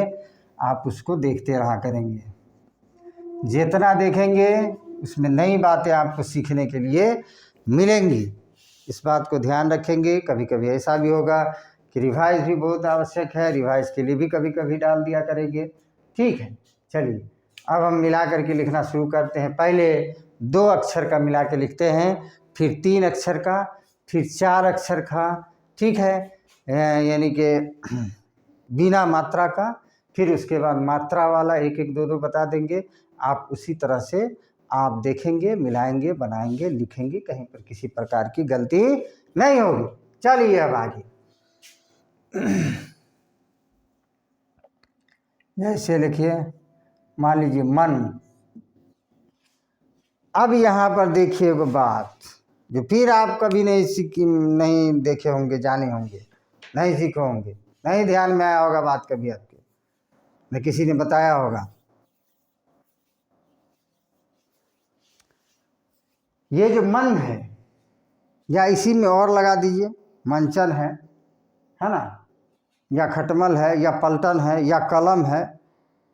हम आपको जो बता रहे हैं उसको पहले आप देख लें। मन, मन में आप उच्चारण देखें, हिंदी को इंग्लिश में लिखेंगे उसके उच्चारण के हिसाब से, ठीक है, उसके उच्चारण के हिसाब से। यहाँ मन है, म का पूरा उच्चारण हुआ, लेकिन न का पूरा उच्चारण हुआ, मन नहीं हुआ, आधा हुआ। लेकिन भले जब कोई भी वर्ण हिंदी शब्द के अंत वाले वर्ण में हलंत दे करके नहीं लिखा जाता है, लेकिन उसका उच्चारण आधा ही होता है। हिंदी भाषा में जो भी शब्द हैं, यानी हिंदी भाषा के शब्दों के अंतिम अक्षर का उच्चारण अर्ध होता है, आधा होता है, और उसमें हलंत नहीं दिया जाता है। बिना हलंत का ही वो कॉमन है कि ऐसा होता है, इसीलिए उसमें हलंत का प्रयोग नहीं किया जाता है आधा उच्चारण दिखाने के लिए। न आधा लिखा जाता है, अंतिम में आधा लिखाएगा नहीं, इसीलिए आधा लिखा नहीं जाता। अंतिम में आधा नहीं लिखा सकता है, इसीलिए उससे आधा नहीं लिख के पूरा लिखा जाता है, लेकिन उसमें हलंत का चिन्ह नहीं दिया जाता है, चूँकि वो सभी शब्द के साथ वो कॉमन है, इसीलिए उसका प्रयोग हलंत का नहीं होता है। चलिए अंतिम में, या अगर एक यानी कि कई यानी कि वर्ण को मिलने से एक शब्द बना और उसका यानी कि उच्चारण 2 खंड में बटा हुआ है, तो दोनों खंड का अंतिम भाग जो होगा वो अर्ध होगा, लेकिन लिखा पूरा जाएगा, लेकिन वो अर्ध होगा। ठीक है, अभी हम देखते हैं। पहले उसके लिए तो 4 वर्ड में जाएंगे या 3 में, तब पता चलेगा। फिलहाल यहाँ देखिए मन, तो म पूरा है, न नहीं है, तो न आधा चूँकि लिखा नहीं जाता अंत में, इसीलिए उसमें वो उच्चारण लेकिन आधा है, लेकिन लिखना संभव नहीं है आधा, इसीलिए उसका उच्चारण रहेगा, लेकिन आधा दिखाने के लिए हलंत नहीं दिया जाता, चूँकि अंतिम में कॉमन होता है। हिंदी सभी वर्णों, ध्यान में रखिए, हिंदी सभी वर्णों या सभी शब्दों, हिंदी के जितने शब्द हो गए सभी, उसके अंत में जो भी वर्ण प्रयोग होगा उसका उच्चारण हाफ होगा, आधा होगा। और इंग्लिश में जब लिखेंगे तो उसका आधा का ही रूप का प्रयोग करेंगे, अन्यथा गलत हो जाएगा। जो अभी आप देखेंगे मन क्या होगा, तो पूरा म किससे हो गया, एम ए से म, ए न, तो न के लिए पूरा नहीं प्रयोग होगा, यानी इसका उच्चारण हाफ होता है। भले हिंदी में हलंत नहीं दिया गया, लेकिन हाफ होता है, अंतिम में हलंत दिया नहीं जाता, कॉमन है, इसीलिए सभी शब्द के साथ वही बात है। तो यहाँ क्या हो गया, आधा, तो आधा को न किससे होगा, बिना ए वाला यानी एन से, तो ये मन हो गया। उसी तरीके से आप तन, है ना, तन मन धन, तो उसी तरीके से तन ले लीजिए, तो तन का क्या होगा, ये टी ए से क्या हो गया त, और आधा गुना वही एन होगा, तन वो आधा उच्चारण है, आधा गुना होगा, तो ये हो गया तन। ठीक है। उसी तरीके से कोई भी दो का ऐसे ही लिखेंगे, जैसे लिखिए पल, है ना, क्या हो गया पल, तो ये पूरा प है, प का उच्चारण ये हो गया पी ए से प, पल ल नहीं है। इसी तरीके से फिर बोलिए लड़का, तो पूरा ल का उच्चारण है ना, लेकिन यहाँ पर पल आधे गो ल है। ठीक है। मन, तो ठीक है आधा गो न है, लेकिन इसमें नल बोलिए तो देखिए पूरा न का उच्चारण होता है कि नहीं, और फिर नल, तो फिर ल का आधा उच्चारण है। ठीक है। तो अंतिम में जो भी हिंदी के जो भी शब्द बनेंगे वो अंतिम वर्ण जो होंगे वो हाफ होते हैं, और इंग्लिश में जब लिखेंगे उसको हाफ ही इंग्लिश के अल्फ़ाबेट का प्रयोग करेंगे। एल, तो ये एल हो गया ये पल। उसी तरह से कलम, अभी हम आपको उच्चारण बता ना दिए, ये उच्चारण बहुत मायने रखता है, और इसी के कारण जो है वो अभी आपको बता रहे थे के एल एम एन, के एल और एल कलम, है ना, जो नहीं होगा यहाँ। के ए से क्या हो गया क, लम, ल पूरा है, एल ए से लम, लेकिन लम म खाली म आधा प्रयोग होता है उच्चारण, इसीलिए इसमें आधा का प्रयोग होगा, एम, ये कलम हो गया। उसी तरीके से है कमल, ये कमल हो गया, ये तीन वाला भी चल रहा है, ये कमल, तो के ए से क, एम ए से म, कमल आधा गो आधा ल है, इसीलिए आधा गो, अंतिम सभी आधा होंगे हिंदी में, हिंदी शब्द के अंतिम जो भी वर्ण होंगे वो आधा होंगे, उच्चारण आधा है, इंग्लिश में आधा के हिसाब से लिखना है। ये हो गया कमल। ठीक है। अब उसी तरीके से ये चलिए, ये तो समझ गए, ये जहाँ भी होगा इससे होगा। अब अगर एक शब्द है और उसका उच्चारण दो खंड में बटा हुआ है, एक शब्द है लेकिन उसका उच्चारण दो खंड में बटा हुआ है, दो हिस्से में बटा हुआ है, तो वहाँ पर दोनों हिस्से के अंतिम अक्षर यानी उच्चारण के हिसाब से अंतिम जो भी वर्ण पढ़ेंगे, अक्षर पढ़ेंगे, वो उनका इंग्लिश के रूप में आधा आधा ही प्रयोग होगा। जैसे जैसे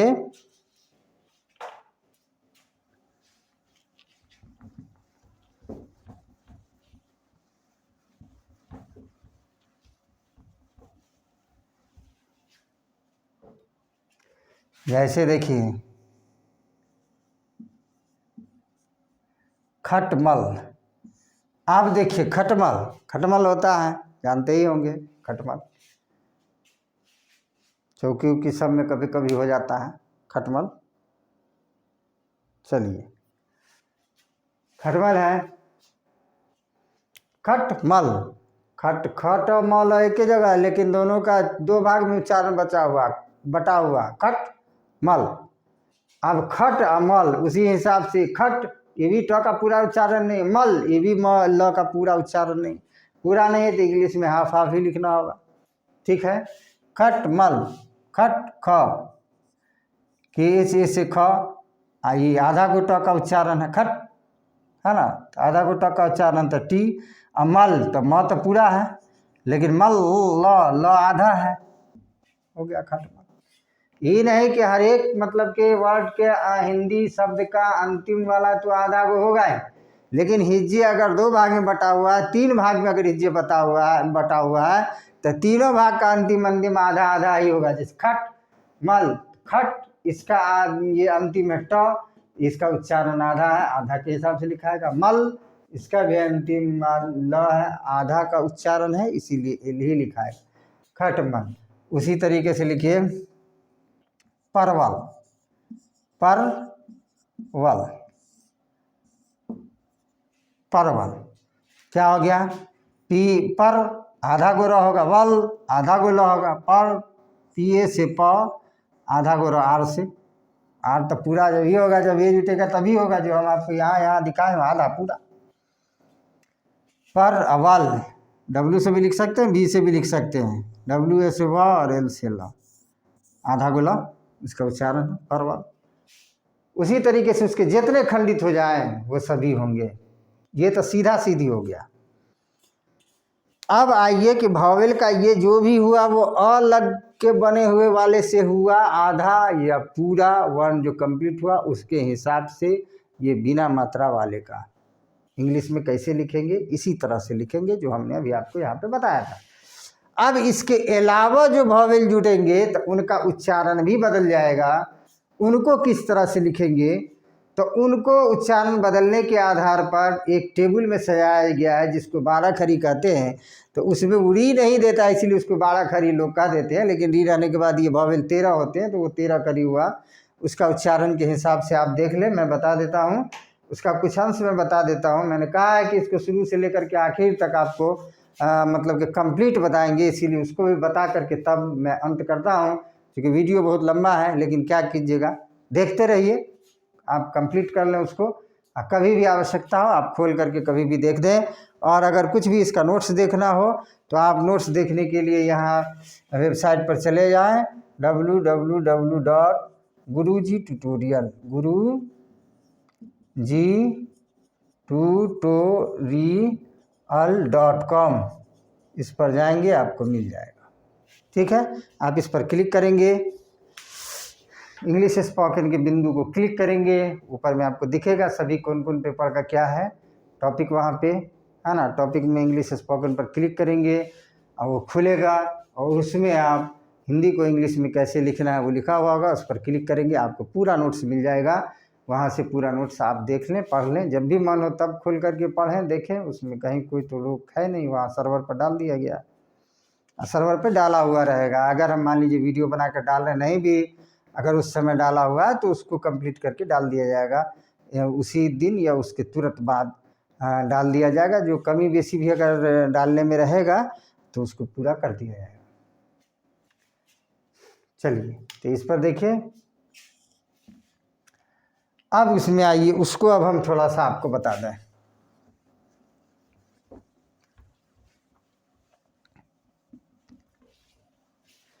चलिए, ये आधा गो क में अ जुड़ा, तब ये पूरा क का उच्चारण हुआ, जो हम लोग यहाँ देखें, यहाँ हाफ था यहाँ फुल था, अ जुड़ा। यानी के में अ ए जुड़ा, तब ये क्या हुआ, के से क। ठीक है, अब आइए का, आधा गो क में क्या जुड़ा, आ, तब ये पूरा क्या हुआ, का। ठीक है, तो आधा गो क में आ, तो आ सिंगल ए और डबल ए दोनों से लिख सकते हैं, दोनों सिंगल ए और डबल ए, ये दोनों से का चलेगा, डबल ए से भी और सिंगल ए से भी यहाँ का चलेगा। ठीक है, और वो कंप्लीट होगा जब ये, यानी कि ये हलंत में, यानी आधा में जब ये स्वर जुटा, उसका कंप्लीट हो जाना है पूरा, फिर वो हलंत नहीं रहेगा। उसको भावेल जहाँ जुड़ा, हलंत का चिन्ह हट जाना है उसको। उसी तरीके से ये आधा गो का, और ये क्या हो गया, ह्रस्व ई, तब क्या हो गया ये की। आधा गो क और ह्रस्व ई को आई से लिखते हैं, जो यहाँ दिया हुआ है, ह्रस्व ई को किससे लिखते हैं, आई से, तो क्या हो जाएगा, की आई से की। ठीक है, इसी तरह से चले, आधा गो क में ये दीर्घ ई जुड़ा, तब क्या हो गया, क दीर्घ कर की। यानी आधा गो के, दीर्घ ई को डबल ई से लिखते हैं, यानी के, ये देखिए दीर्घ ई को डबल ई से लिखते हैं, के डबल ई से, ये क्या हो गया, की। अब आइए ये हर्षु, तो ये आधा गो क अब में ये हर्ष उ जुड़ा, तब ये क्या हो गया, पूरा कु यानी के, और ये हर्ष उ को यू से लिखते हैं तो के यू से क हर्ष उ का कु। ठीक है, तो इसी तरह से अब क, और ये क्या हो गया दीर्घ उ, तब क्या हो गया क दीर्घ उ का कु। तो ये क्या हो गया के, ये हलंत है के, और ये क्या हो गया डबल ओ, तो के डबल ओ से क्या हो गया कु। ठीक है, उसी तरह से इसको हम आपको पूरा कर दें तो ज़्यादा ठीक रहेगा।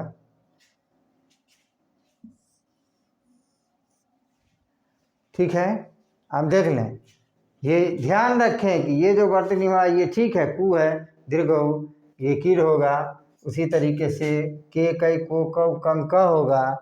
अब इसको मैं मिटा देता हूँ, ये हाफ क, ये मूल रूप यानी व्यंजन का मूल रूप में अ जुड़ा, तब पूरा क का उच्चारण हुआ, तब ये के हो गया, ये क का मूल रूप है ना के से, और ये अ हो गया किससे ए से, तो के ए से ये कंप्लीट क हो गया। जो यहाँ भी ए जोड़ जोड़ करके लिखा हुआ कंप्लीट सबका, लेकिन इसके बाद वाले में जब आएंगे तो ये क का मूल रूप हो गया, ये आ हो गया, आ को ए सिंगल या डबल ए से लिखते हैं तो के डबल ए या के ए से ये का हो गया, ये क्या हो गया के, और ये हरस ई हो गया क का मूल रूप यानी आधा क, और हरस ई हो गया तो ये की हो गया।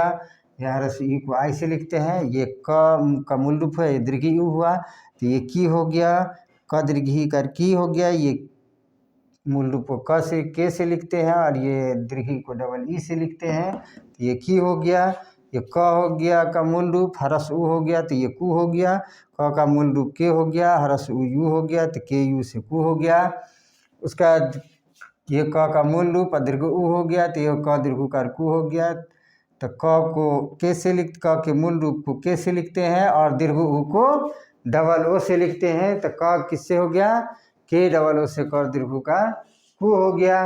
अब हम इसको थोड़ा सा मिटा दे रहे हैं, यहाँ पे आगे इसको आपको पूरा कर दे रहे हैं, वो देखिए।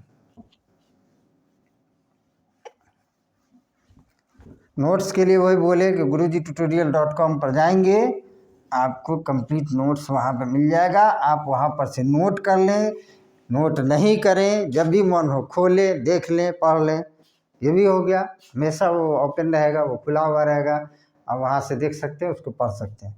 ये है कि मैंने पूरा समझा दिया है, तो उसमें पूरा समझाया हुआ बात तो रहता नहीं है, लिखा हुआ लिखने के जैसा रहता है, उसमें लिखा हुआ कंप्लीट नोट्स आपको मिल जाएगा।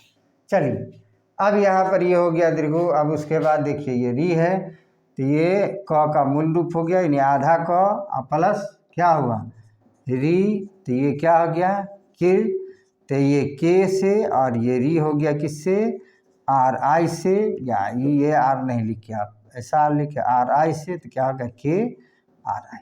ठीक है, उसके बाद ए हो गया, क का ये मूल रूप हो गया, प्लस ये हो गया, तो ये क्या हो गया के, यानी के, और ये ई हो गया, ई से हो गया ए, तो के ई से के। उसी तरह से हो गया आई, तो यहाँ आधा क का मूल रूप हो गया यानी आधा को क, और आई हो गया, तो ये क्या हो गया कई, तो के, और ये क्या हो गया ए आई, तो ये क्या हो गया के ए आई से कई। उसी तरह से ओ हो गया,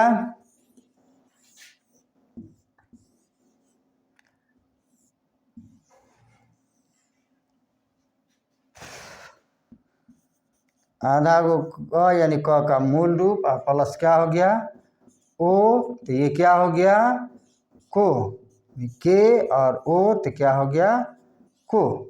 उसके बाद ये क्या हो गया कऊ, तो क का मूल रूप और प्लस क्या हो गया आउ, तो तेरी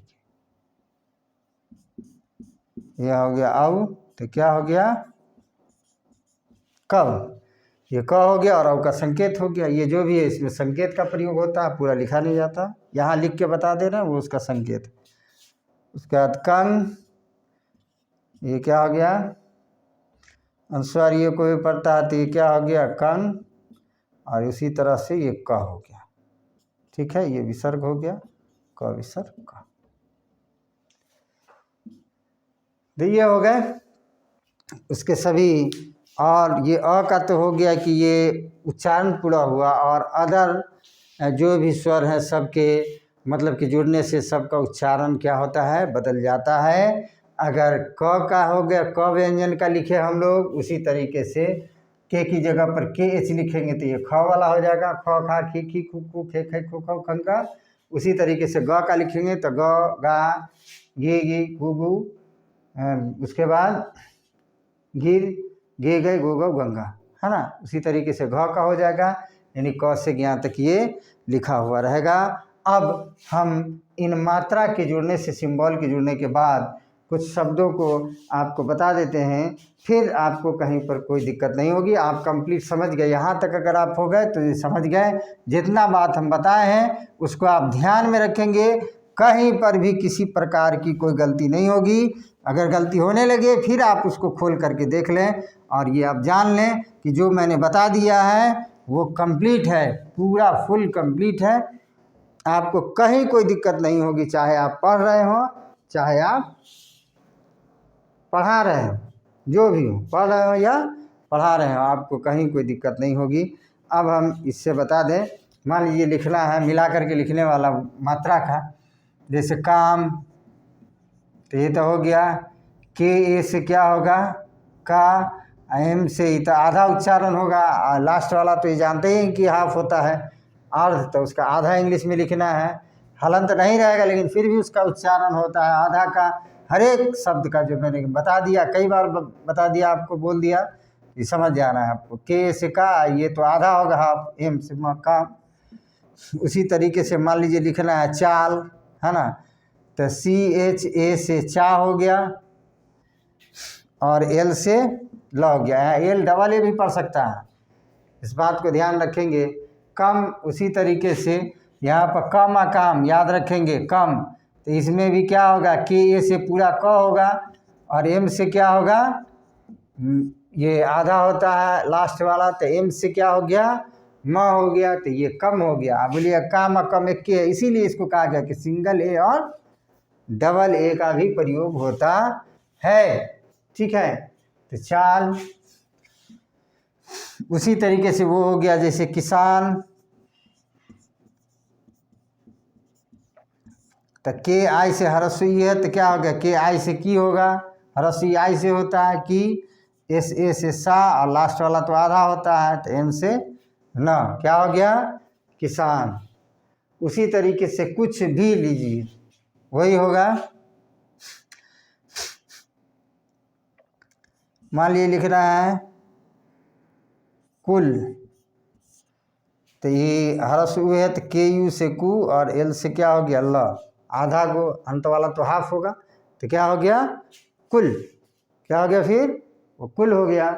उसी तरह से मान लीजिए कहीं पर लिखना है पुल, है ना, तो पी यू से प हरसु हो गया पु, और ल तो जानबे करते हैं आधा प्रयोग होगा अंतिम में पुल, है ना। उसी तरीके से आप कोई भी शब्द लिख सकते हैं। आगे जब हम ट्रांसलेट का एक्सरसाइज यानी कि चलेगा, ये तो सिर्फ हिंदी को इंग्लिश में लिखना हो गया, आपको इसी तरह से एक्सरसाइज रहेगा। हिंदी यानी कि पहले 2 अक्षर वाला, 3 अक्षर वाला, 4 अक्षर वाला, फिर आकार वाला, फिर ह्रस्वी वाला, फिर दीर्घई वाला, सबका एक एक गो एक्सरसाइज रहेगा। वो एक्सरसाइज एक एक आगे फिर हम अलग अलग दिन में बताएंगे आपको, एक एक दिन में छोटा छोटा सा एक एक का बता देंगे, वीडियो बना के डाल देंगे, आप उसको देख लेंगे। कंप्लीट हो गया। लेकिन लिखने का तरीका ये पूरा कंप्लीट मैंने कर दिया। एक्सरसाइज जो देखेंगे वो एक्सरसाइज आप बना सकते हैं, वहाँ पे देख भी लेंगे, बना लेंगे। ठीक है, अब आगे इसमें किसी प्रकार की कोई त्रुटि नहीं होगी। और भी ट्रांसलेशन में, चूँकि स्पोकन से संबंधित है, अब आपको सबसे पहले लिखने के क्रम में एक्सरसाइज सबका अलग अलग हम बिना मात्रा और मात्रा का कंप्लीट हम फिर आपको एक एक एक्सरसाइज बना करके दे देंगे। फिर आगे तब वर्ड सबका प्रयोग करना है कि कहाँ से शुरू करना है और कहाँ पहुँचना है। बोलने भी आना चाहिए, पढ़ने भी आना चाहिए, लिखने भी आना चाहिए, लिखना सीख लिए तो आप पढ़ लेंगे। जब पढ़ना सीख लिए, लिखना पढ़ना आ गया, तब रह गया बात बोलने का। तो बोलने के बाद में ये याद रखेंगे कि हिंदी और इंग्लिश बोलने में सिर्फ अंतर यही होता है कि जो हिंदी का पैटर्न है उसका उल्टा इंग्लिश का पैटर्न होता है, इसीलिए बोलने में यानी कि गड़बड़ हो जाता है, लोग नहीं बोल पाते हैं। हालांकि ऐसी बात नहीं है कि वो जानते नहीं हैं, लेकिन पैटर्न उल्टा है, उसके लिए प्रैक्टिस की आवश्यकता है। और हम आशा करते हैं कि आप लोग जल्द आप बोलना सीख जाएंगे। आगे हम क्लास चलाते रहेंगे और आप जल्द बोलना सीख जाएंगे। और बेस से लेकर के, शुरू से लेकर के अंत तक चलेगा, नीचे से ऊपर तक। ये तो समझिए कि साफ शुरू का है, स्टार्टिंग का है, ये आगे चलता रहेगा। आप लोग देखते रहें इत्मीनान से वीडियो, हम पढ़ते रहें और आप बहुत जल्द कंप्लीट कर लेंगे। चूँकि ये बहुत लंबा है, इनको हिंदी को इंग्लिश में लिखने का पूरा एक ही वीडियो बनाने का क्रम में हम डाले हैं इसको, इसीलिए ये वीडियो इतना लंबा है। आगे नहीं लंबा होगा और इसको छोटा छोटा करके भी हम आपको डाल देंगे अलग अलग क्लास में। हो सकता है कि लाइव क्लास में भी आपको छोटा छोटा बता दें। लाइव नहीं होगा चूँकि नेट का प्रॉब्लम रह पाता है, इसीलिए अगर लाइव नहीं हो पाता है तो हम वीडियो को भी ऐसे ही डाल देंगे छोटा छोटा।